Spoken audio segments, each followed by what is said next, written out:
Hi everyone, welcome back to a new video of Quick Guide.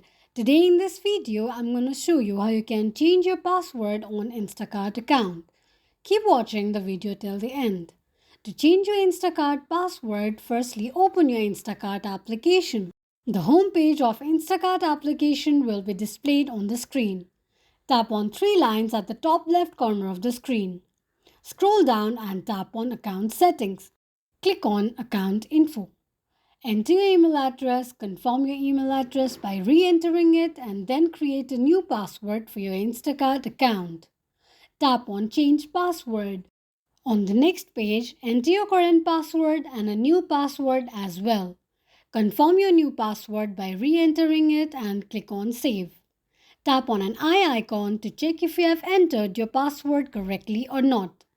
This is how you can change your Instacart account's password quickly and easily just in few steps.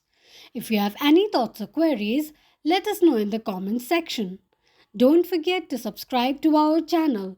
Also, press the notification bell icon so that YouTube will notify you whenever we post a new video.